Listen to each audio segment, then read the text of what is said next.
My starting point when it comes to the consideration of any issue relating to free speech is my passionate belief that the second most precious thing in life is the right to express yourself freely.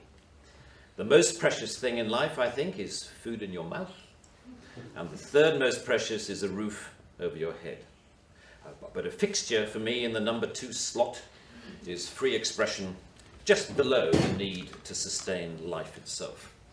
That is because I have enjoyed free expression in this country all my professional life and fully expect to continue to do so. Personally, I suspect highly unlikely to be arrested for whatever laws exist to contain free expression because of the undoubtedly privileged position that is afforded to those of a high public profile. So my concerns are less for myself and more for those more vulnerable because of their lower profile. Like the man arrested in Oxford for calling a police horse gay, or the teenager arrested for calling the Church of Scientology a cult, or the cafe owner arrested for displaying passages from the Bible on a TV screen.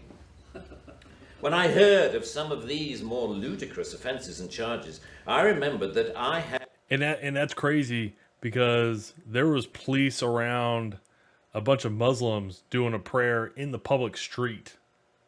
And they didn't arrest any of them. They didn't bother any of them. They just let them do their thing. So the fact that in that person's business showing, things from the Bible, like, crazy. Had been here before in a fictional context. I once did a show called Not the 9 O'Clock News some years ago, and we did a sketch where Griff Rhys-Jones played Constable Savage, a manifestly racist police officer to whom I, as his station commander, is giving a dressing down for arresting a black man on a whole string of ridiculous, trumped up and ludicrous charges. The charges for which Constable Savage arrested Mr. Winston Kadogo of 55 Mercer Road were these: walking on the cracks in the pavement, walking in a loud shirt in a built-up area during the hours of darkness, and one of my favourites, walking around all over the place. He was also arrested for urinating in a public convenience and looking at me in a funny way. Who would have thought that we would end up with a law that would allow life to imitate art so exactly? I read somewhere a defender of the status quo claiming that the fact that the gay horse case was dropped after the arrested man refused to pay the fine, and that the Scientology case was also dropped at some point during the court process, was proof that the law was working well, ignoring the fact that the only reason these cases were dropped was because of the publicity that they had attracted. The police sensed that ridicule was just around the corner and withdrew their actions.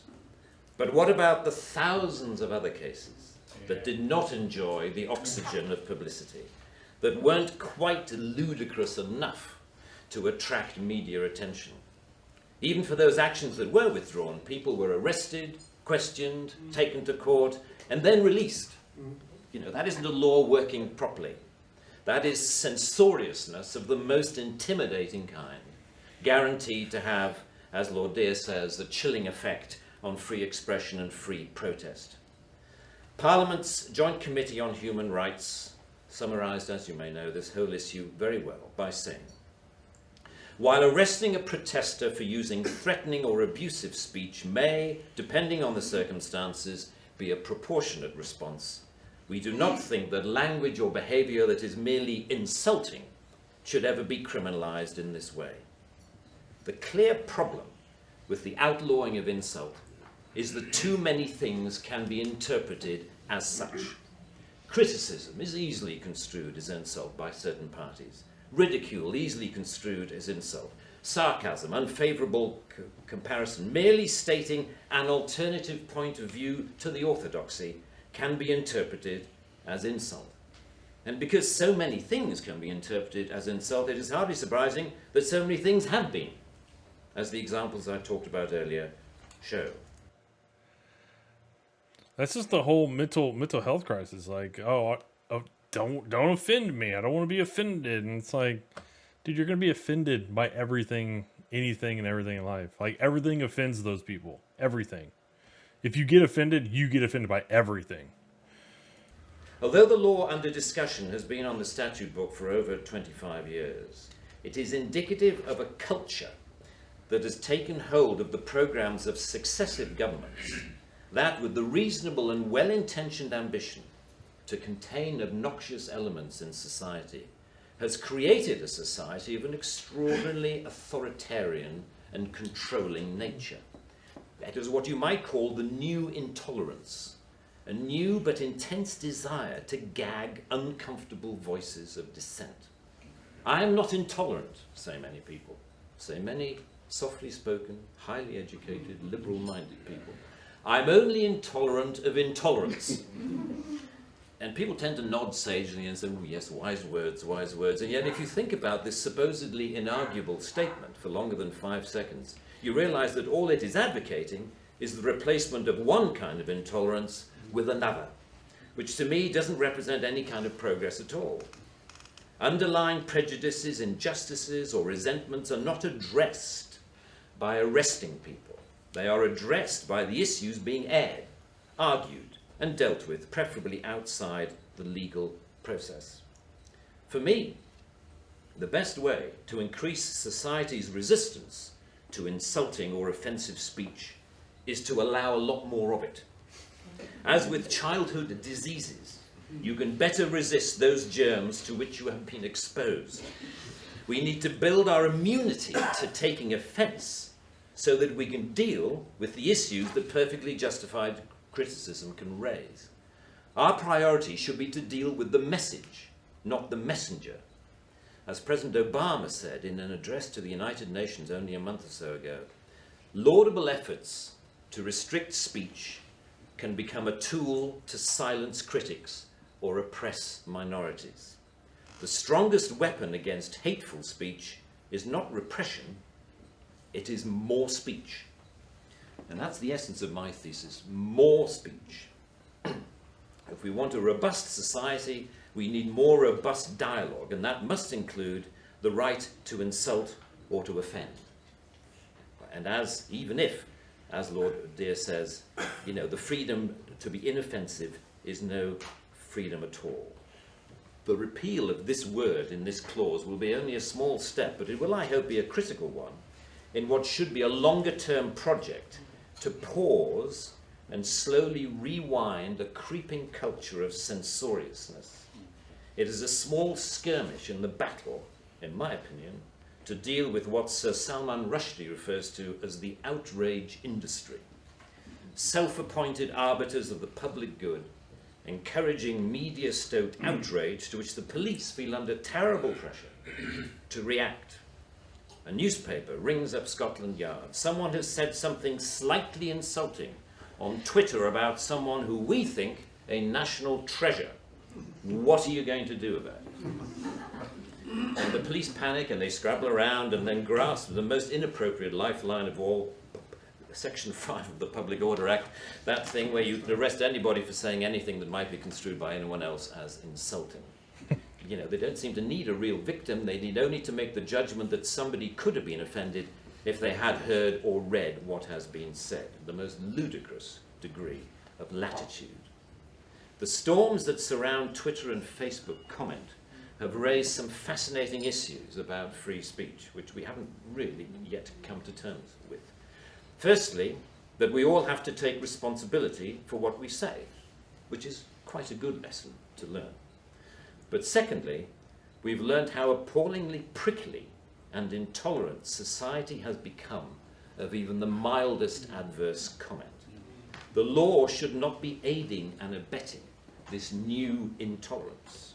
Free speech can only suffer if the law prevents us from dealing with its consequences. I offer my wholehearted support to the Reform Section 5 campaign. Thank you very much. Bro, dude, for those that, if you're young, you don't know who Mr. Bean is, basically, Mr. Rogers, kind of, but in England. Just a comedian. And, dude, I haven't heard of Mr. Bean in a long time. And the fact that he's got to come out and even talk about this, and what he said in the beginning about, I'm going to use my platform because people that are lower than me don't have this platform. That's what you need to see. You need to see more people speak out on behalf of, hey, what's going on? Not exactly the right way to go. Everybody's going to get offended by something, but there's a few people that get offended by everything. And they call for action all the time. And you can't let that, because they then push for constant, not progress, but constant censorship.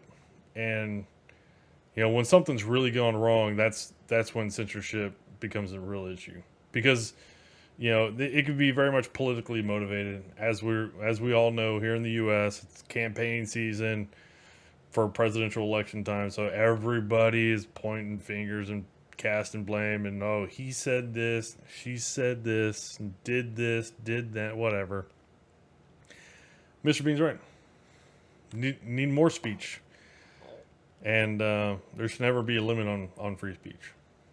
I was just kind of surprised to see Mr. Bean was trending. Like, dude, he trending. What? I was kind of thinking he had passed away. That's what I expected to see, but things got real bad.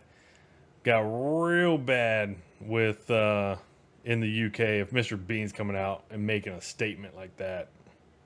Is a police message. The crowd should disperse immediately as force is about to be used against violent individuals. If you do not stop, impact rounds will be fired. This is a police message. We are causing an unlawful obstruction of the road and ground there. I require you to move so that you are no longer causing an obstruction. Please move now. Failure to move may lead to is a police message. We are trying to avoid casualties during this transition. That was from iRobot. Dude. England, man, y'all used to be like the prominent civ, man. Y'all used to be like tippy top. Now you're freaking done. Fuck you! Fuck you! Fuck you! Fuck you! Fuck you! Fuck you! Fuck you! Fuck you! Fuck you! Fuck you! Fuck you! Fuck you! Fuck you! Fuck you! Threatened to extradite us over posting memes. Oh yeah, dude, they ain't no fucking way they ain't no fucking way that dude.